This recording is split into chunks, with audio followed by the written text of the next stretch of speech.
Best varicose veins చికిత్సనే పొందండి. నొప్పి లేని చికిత్స కోసం సంప్రదించండి ఎబిస్ హాస్పిటల్. నమస్తే రమ్మగారు. నమస్తే జయ. రమ్మగారు, చందమామ కథ ఏదైనా చెప్తారా? అడగని ప్రశ్న. ఓ పల్లెటూరులో ఒక వృద్ధురాలు తల్లి, ఒక కుర్రవాడు కొడుకు ఉండేవాళ్ళట.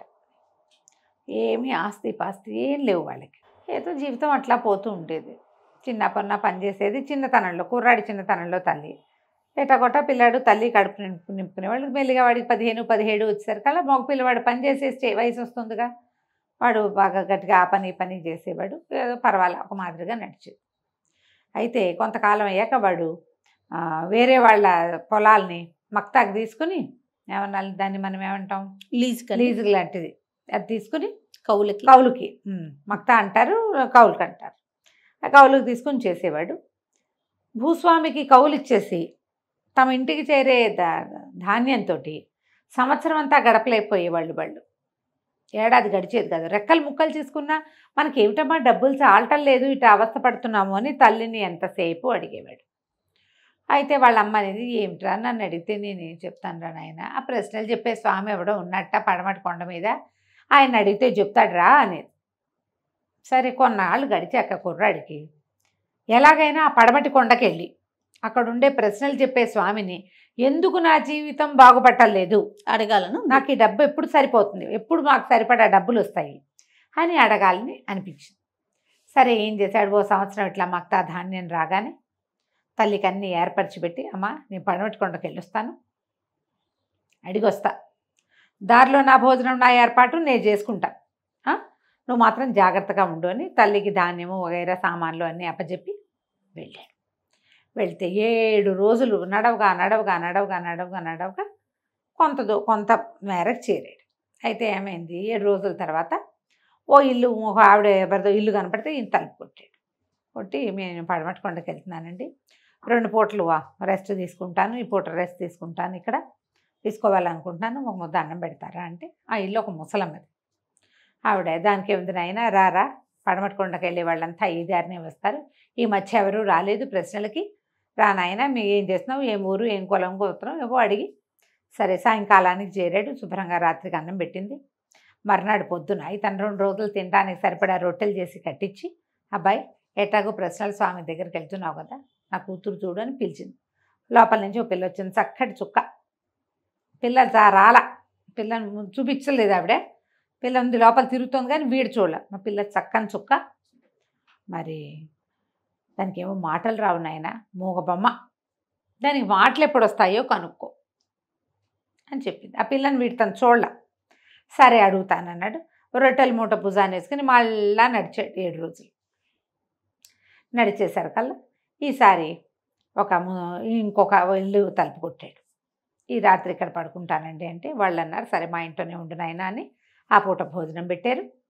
మరి ఏమడిగారు, రాత్రి పడుకున్నాక మర్నాడు పొద్దున్న లేచి ఎక్కడికి వెళ్తావు ఏంటి అన్నీ కనుక్కుంటే, ప్రశ్నల స్వామి దగ్గరికి వెళ్తున్నాను, పడమటి కొండ ఎక్కుతాను అంటే, ఈ ముందుకు వెళ్ళాక ఒక వాగు వస్తుంది, వాగు దాటితే కానీ నువ్వు వెళ్ళలేవని దారి చెప్పి, వాళ్ళ దొడ్లో ఒక పెద్ద నిమ్మ చెట్టు, అదొక మర్రి చెట్టు అంటుంది, నవలాడుతూ ఆకులు, కానీ పూత పిందే లేవు, దానికి 10-15 ఏళ్ళు వయసు ఉంది, ఆకు పోదు, అంటే నవలాడుతూనే ఉంటుంది, దీనికి పూత రాదు పిందే రాదు, ఏమిటి దీని కారణం అడగమని అన్నారు.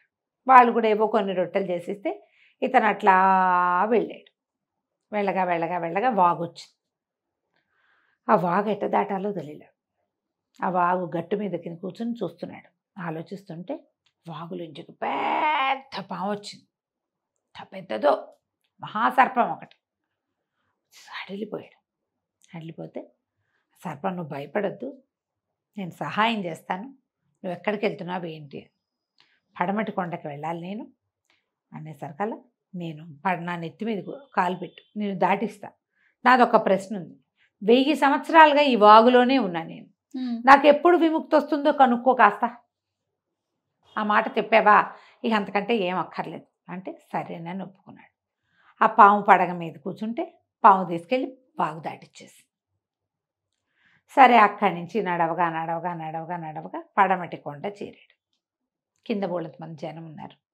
పైన ఒక పురాతన కట్టడం ఒకటి కనపడింది, చాలా పెద్దది. ఆ ప్రశ్నలు చెప్పే స్వామి ఆ కట్టడంలోనే ఉంటారని చెప్పారు వాళ్ళు చుట్టుపక్కల జనం. సరే స్వామీజీ దగ్గర పైకి వెళ్ళాడు. చీకటి పడిపోయింది. ఆ పూట ఏదో ఆశ్రయం ఇచ్చారు, ఓ ముద్ద అన్నం పెట్టారు, తిన్నాడు. మర్నాడు పొద్దున్న దర్బార్ అన్నారు. దర్బార్లో ఆయన స్వామీజీ కూర్చున్నాడు. సరే ఏం అడగాలనుకున్నామంటే, నాదొక్క ప్రశ్న అండి, మధ్యలో 3 ప్రశ్నలు జమ అయినాయి, యాడ్ అయినాయి, మరి 4 ప్రశ్నలు అండి. నేను ఎవరివైనా సరే, నీవా ఇంకొకళ్ళవా సంబంధం లేదు, 3 ప్రశ్నలకే నేను సమాధానం చెప్తాను అన్నాడు. ఈ అబ్బాయి ఎందుకు వచ్చాడు అసలు ఇంత దూరం? నాకెందుకు సంపాదన రాదు, నాకెందుకు డబ్బు? తన సమస్య కోసం తన ప్రశ్న అడగల, ఈ 3 అడిగాడు. వాళ్ళ ముగ్గురివి అడిగాడు. 3 ప్రశ్నలకి సమాధానం లభించింది. దండం పెట్టుకుని వచ్చాడు. ఇక మళ్ళీ నడు నడు నడు నడు నడిచి వాగు దగ్గరికి చేరాడు. ఆ సర్పం కనపడింది. అడిగావా నా గురించి అన్నాడు. ఎందుకు అడగలేదు, బ్రహ్మాండంగా అడిగాను. నీ నెత్తి మీద ఒక మణి ఉందిట, నీ తల మీద మణిని కనుక తీసేస్తే నీకు శాప విమోచనం వస్తుందని చెప్పాడు ప్రశ్నల స్వామి. ఆనంగానే సర్పం తన పడగ ఇట్లా విశాలంగా చేస్తే మణి కనపడుతోంది పడగ మీద. మామూలుగా ఇట్లా కనపడుతుంది పాము, కొంచెం అది బాగా ఇట్లా విప్పారిస్తే కానీ కనపడదు. ఎవరో తీయటం ఎందుకు, నువ్వే తీసేసి అంటే ఆ సర్పపు దగ్గరికి వెళ్ళి తన మణి లాగాడు పెట్టి. ఆ మణిని లాగేసరికి ఈ సర్పం ఒకేసారి గంధర్వుడిగా మారిపోయింది.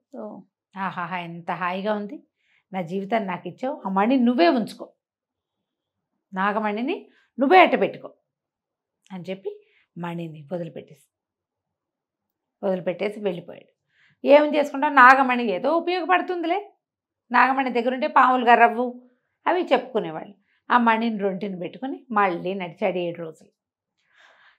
నడవగా ముసలాయన ఇంటికి వెళ్ళాడు. ఫస్ట్ వాళ్ళ దొడ్లో పెద్ద నిమ్మ చెట్టు ఉంది కదా, అక్కడికి వెళ్ళేసరికల్లా వాళ్ళు ఇతను చూసి సంతోషించి, ఊరిని బాగానే వచ్చావు, నెల తిరిగేసరికల్లా వచ్చేసావు నాయన, దాదా ఏమన్నా తిందుగానని ఇంట్లో తీసుకెళ్ళి తినిపించారు. సరే పిచ్చాపాటి మాట్లాడారు, ప్రయాణం కుశలంగా జరిగిందా కనుక్కున్నారు. మా నిమ్మ చెట్టు మాట ఏమన్నా అడిగావా నాయన అన్నారు. అడక్కేమండి, బ్రహ్మాండంగా అడిగాను. మీ నిమ్మ చెట్లు మొదట్లో పెద్ద పాతు ఉందిట, నిక్షేపం ఉంది, నిక్షేపాన్ని కనుక తీసేస్తే అది కాస్తుందని చెప్పాడు. అనగానే వెంటనే ఆయన కొడుకుని పిలిచి, కొడుకు ఆయన కలిసి ఓ పెద్ద గుణపం తెచ్చారు, పార తెచ్చారు. ఈ నిమ్మ చెట్టు మొదట్లో తవ్వటం మొదలుపెట్టారు. తవ్వగా ఒక 2 నిలువల లోతున పెద్ద గంగాళం దొరికింది వాళ్ళకి. గంగాళం నిండా మణులు మాణిక్యాలే. దాని పవర్ వల్లే ఇది పుయ్యదు కాయదు. పైకి లాగలేకపోయారు తండ్రి కొడుకు. వీడు మన కుర్రాడు కదా, వీడు బాగా వ్యవసాయంలో ఆరితేరున్నాడు, వీడు కూడా సాయం బట్టి పైకి తీసుకొచ్చారు. వాళ్ళు ఆశ్చర్యపోయి, అబ్బాయి మేమేం పెద్దగా ఉన్నవాళ్ళం కాదు, నిమ్మ చెట్టు కోసం చూస్తే ఇంత నిక్షేపం వచ్చింది, నువ్వు కూడా నీ వాటా తీసుకో, దీన్ని 3 వంతులు చేద్దాం, మా అబ్బాయి కోటి నా కోటి, 3వది నీకు, నువ్వు చెప్పకపోతే మాకు తెలిసేది కాదు, నేనేనాడో పోయేవాడిని, నా కొడుకు పోయేవాడు, చెట్టు కొట్టేసేవాళ్ళం కొన్నాళ్ళకి అంతే. నిమ్మ చెట్టు నీడివ్వదు, ముళ్ళుంటాయి దాని కింద, కాయలు కాస్తే నిమ్మ చెట్టు మంచిది, లేకపోతే ఎందుకు, దాన్ని నవనవ చూసి ఉంచుకున్నారు ఇన్నాళ్ళ నుంచి, 10 ఏళ్ళ నుంచి. అక్కడి నుంచి ఇంత సంచుల నిండా పోసి ఈ అబ్బాయి చేతికిచ్చారు. ఏం చెప్పాడు, ఏమనుకున్నాడు, తనకు ఎందుకు డబ్బులు రావట్లేదో కనుక్కోవాలనుకుంటే ప్రశ్న అడక్కపోయినా మణి వచ్చింది, మాణిక్యాలు వచ్చాయి. ఇక్కడ మొత్తం ఈ ధనం అంతా మోసుకుంటూ నడిచాడు. 7 రోజులు నడిచి ముసలావిడ ఇంట్లోకి వచ్చాడు. ఆవిడ అన్నం పెట్టింది. బాబు మా అమ్మాయి సంగతి అడిగావా అంటే, ఈ లోపల ఆ అమ్మాయి లోపల నుంచి వస్తుంటే ఇతను అన్నాడు, అమ్మాయి కాబోయే భర్త కనుక కనపడితే మాటలు వస్తాయి ఇట్లేండి, పర్వాలేదు, మీ పిల్ల మగపిల్ల కాదు, మాట్లాడదు అంతేట, మొగుడు కనపడంగానే మాట్లాడుతుంది అన్నాడు. ఆ లోపల నుంచి నడిచి వస్తున్న పిల్ల బయటకు వచ్చి, అమ్మాయి ఎవరే ఈ అబ్బాయి అని అడిగింది. అడగగానే ముసలావిడ ఆశ్చర్యపోయింది. అయ్యో రామ, పిల్లకి మాట వచ్చేసింది, నువ్వే దీని మొగుడు కాబోలు, కిందటిసారి నువ్వు కనపడప్పుడే మాట్లాడేదేమో, అప్పుడు చూపించలేదు, పిల్లని చూపించలా, ఆ పిల్ల లోపలే ఉంది. సరే దాంతో ఆవిడ సంతోషించి, మా బాబే పెళ్లి చేసుకొని ఆయన పెళ్లి చేసేస్తాను, మీ ఇంటికి తీసుకెళ్ళు, తర్వాత ఎప్పుడో మేము వస్తానులే అని పిల్లనిచ్చి పెళ్లి చేసేశారు. ఆ పిల్లని ఎడ్ల బండి మీద ఎక్కించుకుని తను తెచ్చుకుని ధనపు బ్యాగులు కూడా దాని మీద పెట్టి ఇంటికి నడుచుకుంటూ పోయాడు. ఇంటికి వెళ్ళిపోయాడు. ఇంటికి వెళ్ళేసరికల్లా సరే తలుపు కొడితే వాళ్ళ అమ్మ తడుగుకుంటూ వచ్చి తలుపు తీసింది. అమ్మ ఏమిటి తడుగుకుంటున్నావు, ఏమైందమ్మా అంటే, ఆయన ఏంటో నాకు కళ్ళు పోయినాయి అనేసరికల్లా, అయ్యో ఇట్లా అయిపోయిందని ఉండమ్మా, ఇదిగో నీ కోడల్ని తీసుకొచ్చాను అని చెప్పేసి ఆ పిల్లని చేత్తో పుచ్చుకెళ్ళి తల్లి దగ్గరికి వెళ్ళాడు. తల్లి దగ్గరికి వెళ్ళి తల్లినింట కావలించుకున్నాడు. ఆ తల్లి ఏమో, ఎంత చక్కటి పిల్లని తెచ్చావురా, పిల్ల ఎంత చక్కగా ఉంది, ముచ్చటగా ఉంది, మనం వెతికితే దొరకదే ఇట్లాంటి పిల్ల అంది. అనగానే, అమ్మ కళ్ళు పోయాయి అన్నావు కదే, నీ కళ్ళేటా ఏమోరా ఇప్పుడే కనిపిస్తున్నాయి, ఇన్ని రోజుల నుంచి కళ్ళే కనపట్లేదండి. ఈ అబ్బాయికి అప్పుడు తట్టింది, నా దగ్గర నాగమణి ఉంది, ఆ మణి ప్రభావం వల్ల పోయిన కళ్ళు వచ్చేసినాయి. హాయిగా సంతోషించాడు. నేను ప్రశ్న అడక్కపోయినా మంచి అడగని ప్రశ్నకి సమాధానాలు ఆటోమేటిక్గా దొరికేసినాయని హాయిగా బోల్డ్ పొలం కొనుక్కుని మణిమాణిక్యాలతోటి భార్యతోటి అమ్మతోటి సుఖంగా ఉన్నాడు. కథ కంచికి మన ఇంటికి. భలే ఉంది రమ్మగారు, ఇలా జరిగితే బాగుంటుంది. ఎంత బాగుంటుందో, అందుకే దీన్ని కథ అంటారు. అది నిజం. నమస్తే అండి. నమస్తే.